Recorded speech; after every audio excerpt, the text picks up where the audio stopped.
So funny, I have a like before I even have somebody on the live. All right, we've got one person here. I'm actually on time today, so that's good. I've started to figure out how to actually go live on YouTube because I was just scheduling these and then getting totally lost. Hey, Justino, how's it going? Good to see you. I haven't seen you on a call in a while. Hey, Hussein, what's up?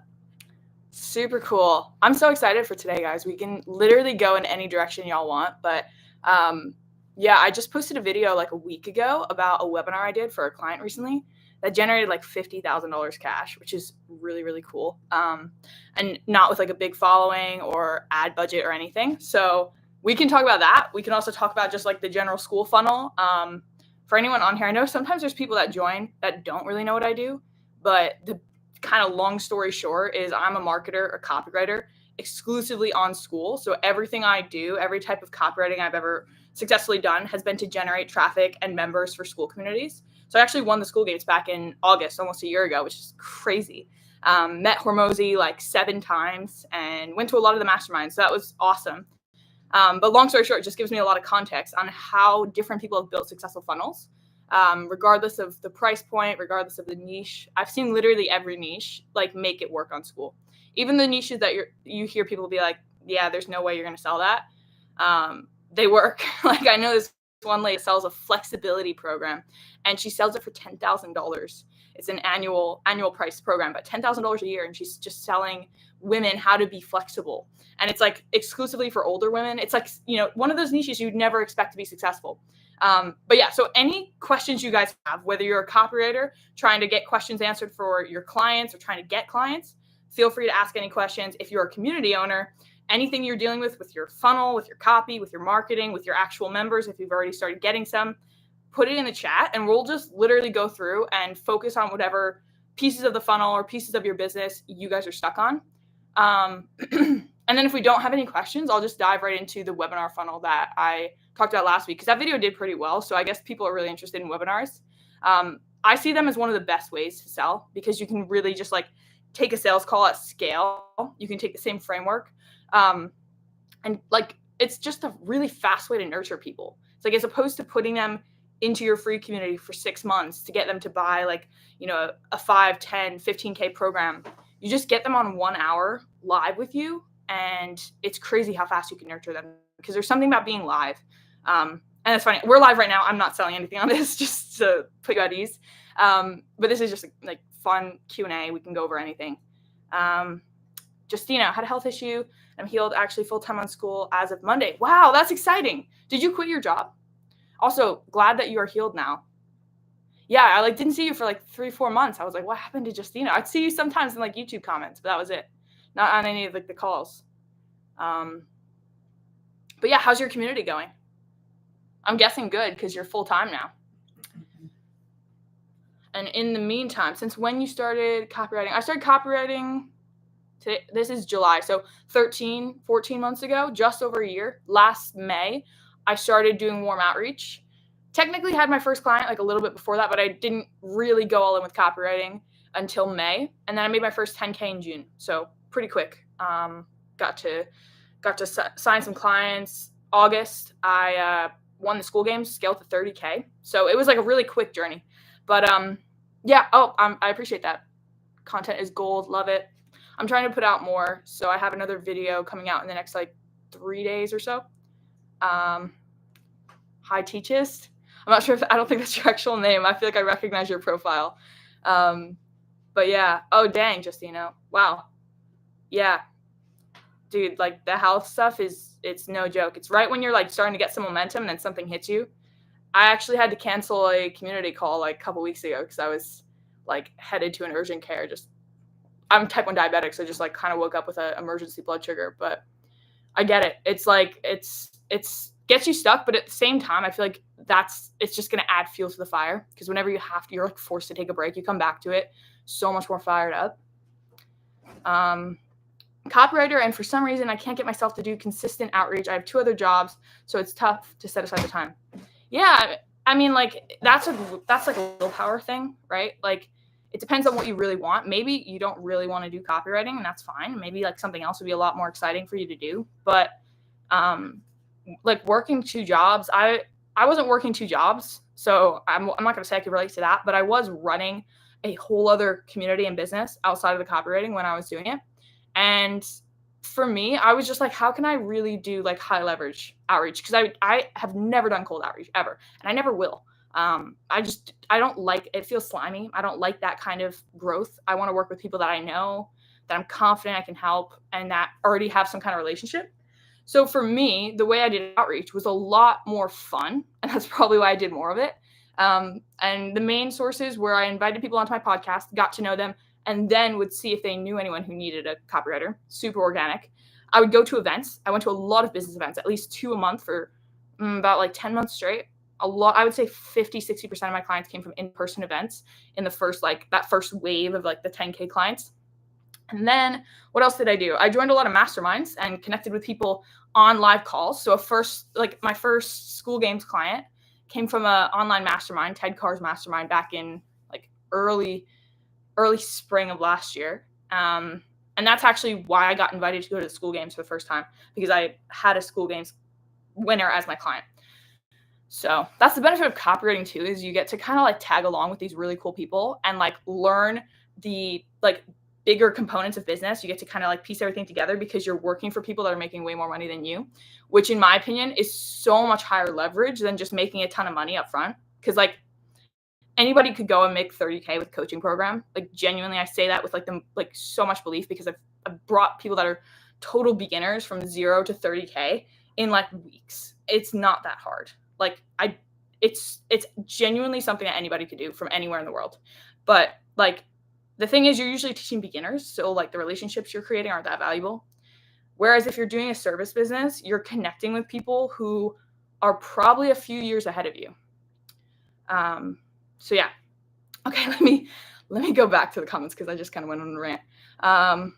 Yeah, so with the outreach, I would say like find a way to make it fun and genuinely connect with people. Join communities you're interested in that are related to business, and network with the people there. Maybe start a podcast, maybe start making content, do things that you enjoy, and set like a number and just commit to it. And if you can't do that, it's probably not something that you want to do full time anyway. If you can't get yourself to just stick to a number, I've realized that with things like I've started different businesses or gone into different niches, and I'm like, dang, I really just hate this. I hate, what I have to do on a daily basis. And that's when I know I need to pivot, because I'm not just going to do that for, whatever amount of money, because you're probably going to you're 100% going to always be playing catch up with the people that are actually enjoying the process. So you want to find something that you can get passionate about, either fall in love with the process or fall in love with the outcome that you want. But yeah, there's always going to be a point, regardless of if you pivot niches or if you stay in copywriting, that you just don't like what you have to do. So yeah, you have to have either some kind of love for the process or the end result to be able to justify continuing to do some of those things that you don't love doing.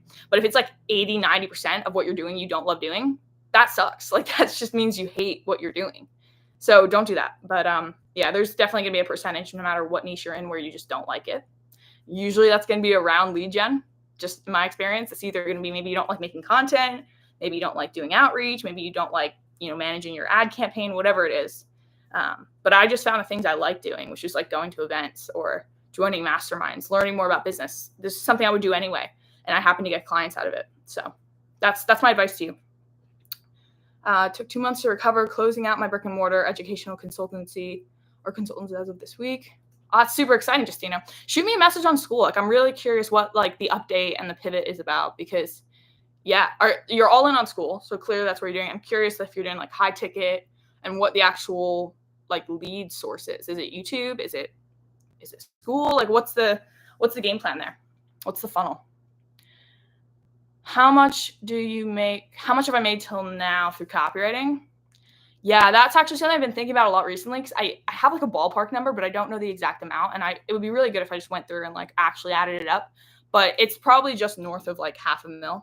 It's about 400K. So yeah. And a lot of that money was made during the school games rush when they announced the Cybertruck, because everyone was going for that. And I signed like 3 10K plus clients in a matter of 3 months. So October, November, and December, I brought on new clients who continued paying me for at least 2 months. And yeah, first one was 10K, but then wound up paying me 13K because he wanted some extra stuff. Second one was also 13K, ironically, but part of that was like affiliates. And then the third one was like 11.5, 12K-ish. Yeah. But that was when like it scaled really fast because I was just charging more. Did you saw WAP video GTA style? I have no idea what that is, so I'm gonna say no, probably. Oh, hey Paula. I thought it might be you. Because I recognize the blonde hair. Yeah. No, that's cool. We've spoken before on a call, right? Oh, I appreciate that, Heaven. Taking notes on your videos for a month. Yeah, that's super cool. Are you a copywriter? Oh, no way. Your daughter's type 1? How old is she? I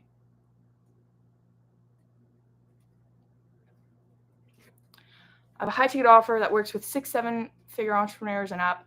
I've delivered it already, but do you suggest sending free high value to warm connections to get clients? Absolutely. Yeah. Like that's the easiest conversions you'll ever make because there's 2 ways to go about it, right? Like you can just straight up pitch them on what you do and they already have that trust. They know who you are, more likely to convert, right? But if you pitch them on like the service without directly pitching them, and you basically just ask them, do you know anyone who needs this? Alex Ramosi style. That's so like, it's just the best way, honestly, to like get clients. That's how I did my first like 40 pieces of outreach to previous podcast guests. I basically was like, hey, thank you so much for coming on my podcast. Super excited to share it with the audience. By the way, just started this new thing. I've been getting really good open rates to my emails. So I'm going all in with copywriting. Do you happen to know anyone that needs emails or sales funnels or sales pages, funnels, XYZ? And like, I think I offered to do some free work. Nobody took me up on the free work, but they just booked sales calls. And some of them were like, hey, I need a copywriter. Others were like, yeah, like, let me send this out to my email list, did free marketing for me. And like, I just remember like, I was so surprised how easy it was. Like, I think my reply rate for that outreach was like 40% or something. Whereas like, you're never going to get close to that with cold outreach, like not in a million years. So yeah, that was really cool. And I also knew everyone. So I was able to kind of cater each message to something they actually needed.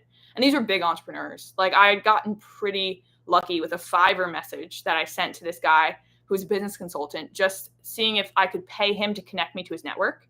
Because at the time I was doing a podcast. So he had no reason really to like, he didn't think I was going to pitch them. So, and I wasn't, I just had a podcast. So he connected me with everyone he knew, all high ticket clients he had. And I just did podcasts and it was like genuine just value. And then when I started copywriting, I reached out to all of them and I was like, hey, I'm a copywriter now. That worked so well. So 100%, you should not only reach out to your current warm connections and tell them what you do and see if they know anyone. Don't directly pitch them, but see if they know anyone who would benefit from that. And if they personally want it, they'll tell you. You don't have to pitch them.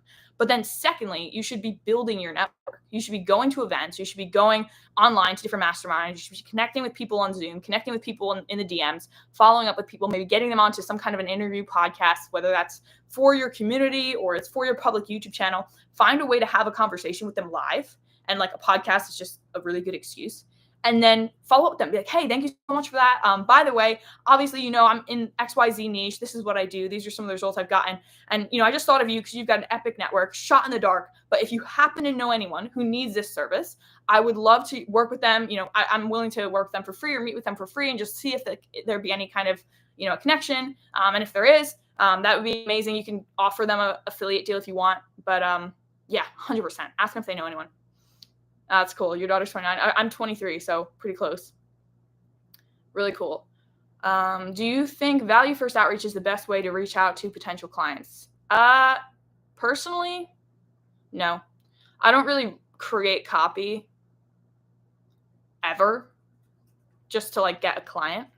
I don't really do free work. And I think that's kind of created a more premium feel of my services. Like I think my clients actually value my services higher because I don't do free work. And I have a great example of this. So like one of my current clients, one of my biggest clients, I did a bunch of free work for him, like almost a year ago, actually, exactly. It was July of last year. And yeah, like it was great, but I don't think he really valued it as much. We didn't use all the copy because it was just free, right? So like I wrote an entire welcome sequence that never got used. It's like 20 something emails.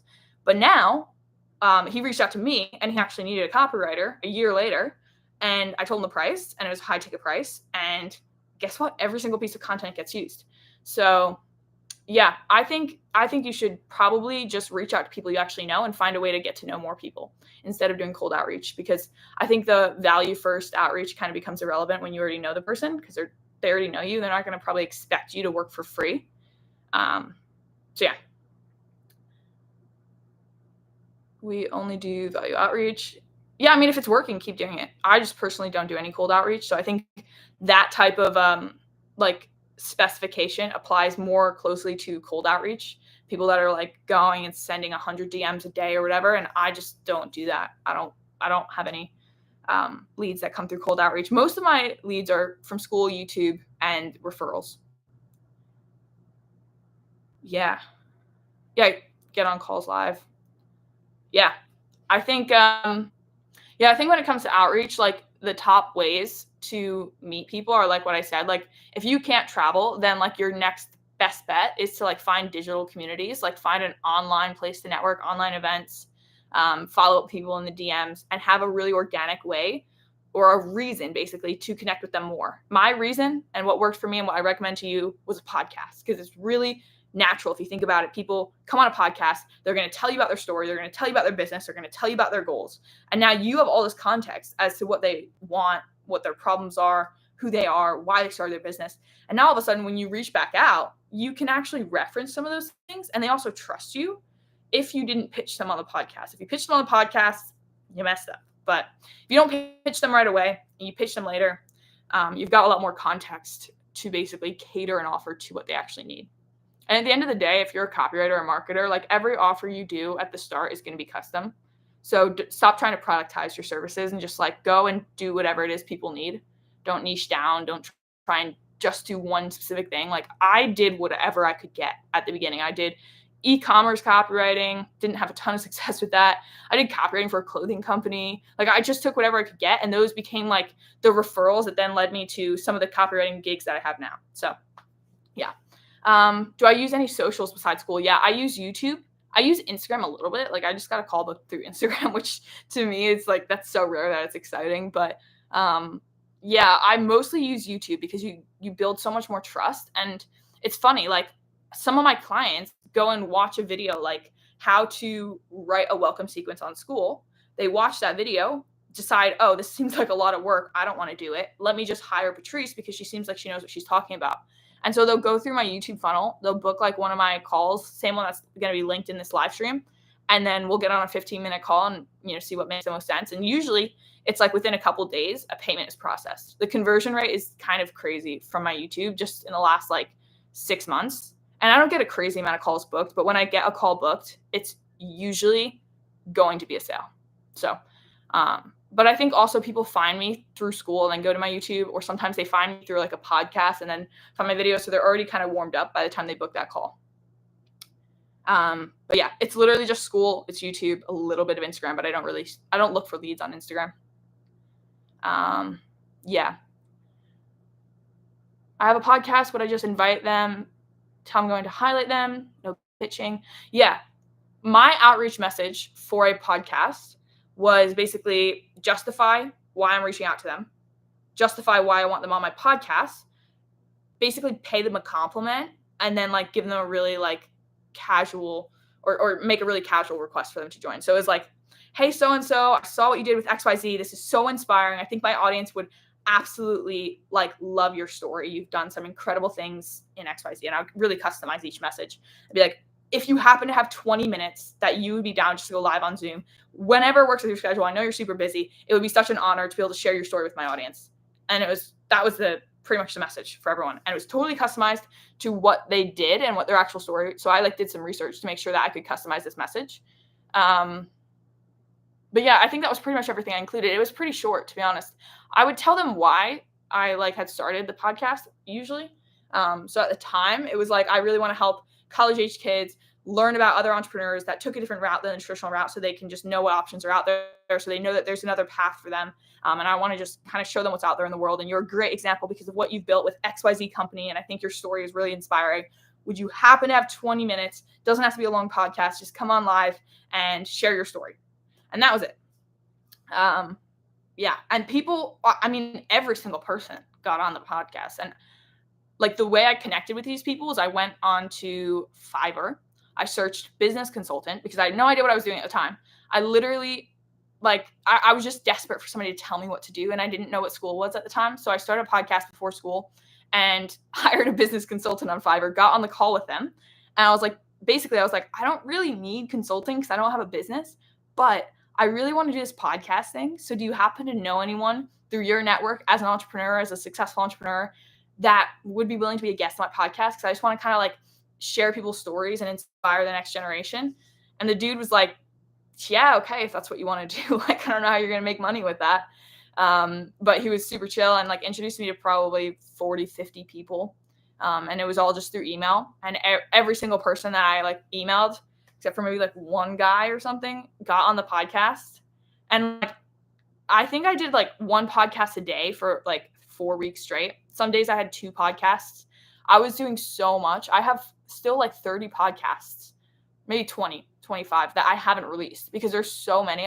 There's no way I was ever going to edit them. But I'm really glad I did that because all of those people became leads. So it became less about the actual podcast content because like that's whatever. It's like a bunch of random people's entrepreneurial stories, and more about just the network.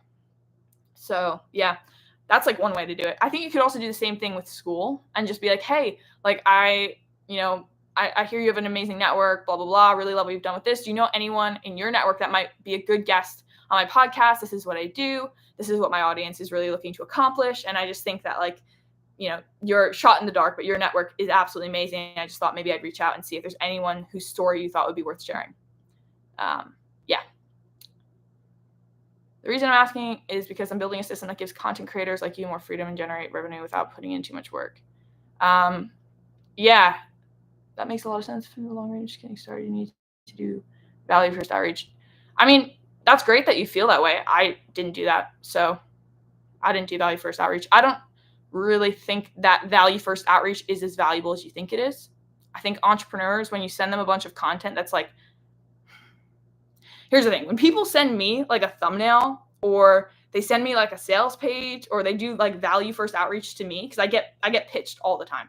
Instagram, YouTube, I pretty much I ignore most of it. But when they send me a thumbnail, they send me a YouTube video, they send me something, and they haven't even had a conversation with me. They have no idea what I want. They have no idea what my goals are, and they have no idea what my audience wants. And so generally, it's not that valuable. It's totally off the mark because they have spent no time actually getting the context of what I want. Whereas when I would outreach to somebody, I would take the time to actually get to know their business so that I could create something that was actually valuable for what their goals were. And that's actual value. An entrepreneur doesn't want to have to spend, an hour of their time going through a YouTube video that you edited without even finding out what their YouTube goals are. That's the thing. It's like, unless you're like exceptional at what you do, the value that you're sending them in a piece of outreach is probably not as valuable as you think it is.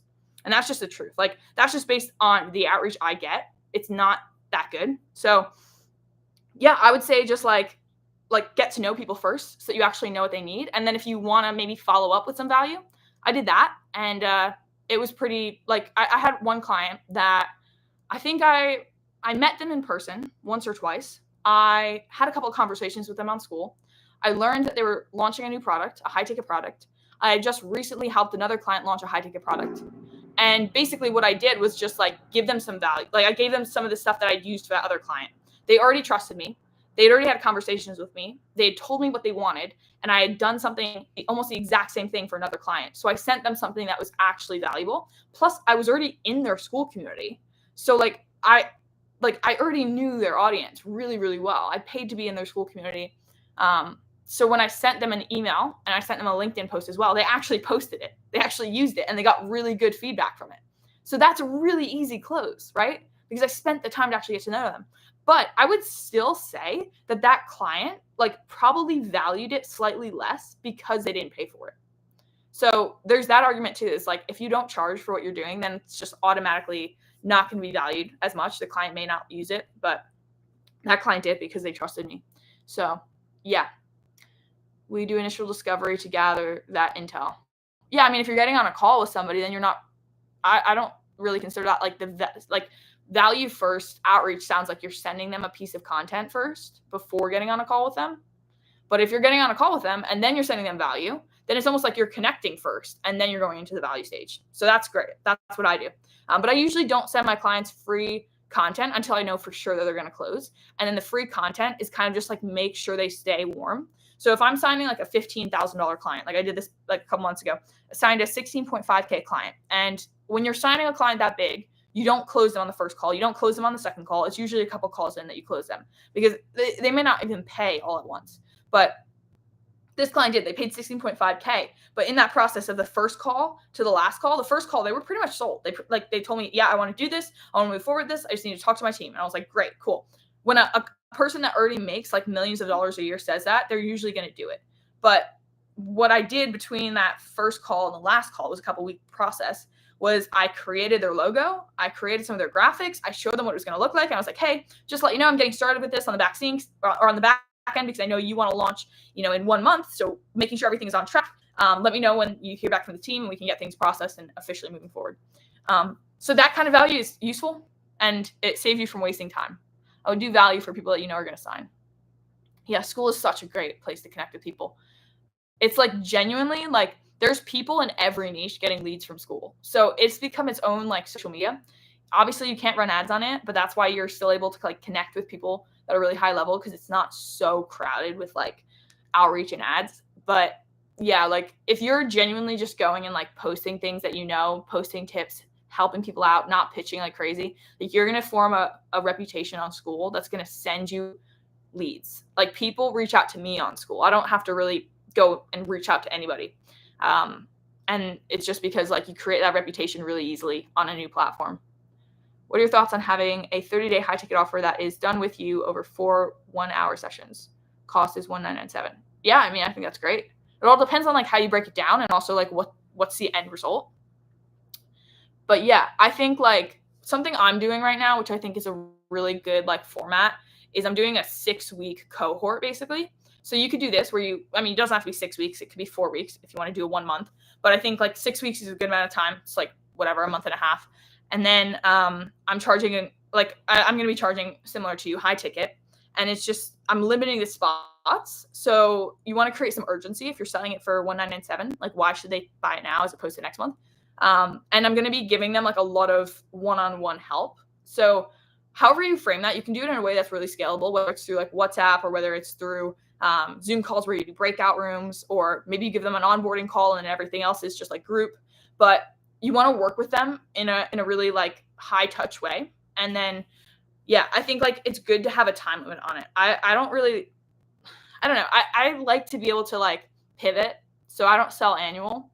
But that's just me because I don't know that I'll be doing copywriting a year from now. I'll probably be doing something a little bit higher level in marketing. But yeah, I think like a cohort and just framing it as like this like sprint where you're going to get them from here to here. And it's a very specific end result. Like for me, I'm helping people make 10K a month on school. And it's just like basically a 4-week or a 6-week sprint to get them to that end result. You charge high ticket, you limit the spots. Personally, I'm limiting spots to 5 people because I'm like, I want to experiment with this, get people really good results, and then scale it up. So you could do 5, you could do 10, you could do 20, whatever you want, but limit the spots, create that urgency. And yeah, like just have like a solid script, get them on a call. I think you can probably close them with 1 call. I think $1,997 is a good price. Also $1,999 would work. I've never noticed the difference between 9.7 and 9.9. But yeah, that's a great question. That's really exciting. I'm curious like what the end result is. I do have to bounce in a second, but I actually just, do you need to present it over DM with Google Doc and link to payment? I would get on a call with them. I mean, I've closed high ticket in the DMs, but I would say get on a call, get on an hour-long call or so. But yeah, I would just process payment through school. You can process a $1,997 through school, lifetime payment or something. I'm probably one of the people you ignored. I sent you a video probably a month ago. Yeah, I'm sorry. I get so many videos, probably. Yeah, I don't need a video editor at the time. Or like, I don't really use a ton of editing in my videos, period. But yeah, that's the thing with like the value first is you tend to miss the mark on what they actually need. Whereas if you send a really well-crafted, natural message and you find out what they're struggling with, then you can make something that's tailored to that and probably get a better response rate. But I'm not a pro with like cold outreach. I don't ever do it. So like take it with a grain of salt. But yeah, I think present it with a Google Doc. That works 100%, or a Notion document, or like a slide deck, whatever you want to do. I don't think that will make a difference in your close rate. And then link to the payment, just make it as seamless as possible. I think School does that well. You can use Stripe, whatever works best for you. But yeah, I would sell live on a call or a webinar. Webinar could work. But yeah, this was awesome, guys. Thanks for coming. I think a lot of you are in my free school community. If you're not, feel free to ask me questions there, make a post, tag me.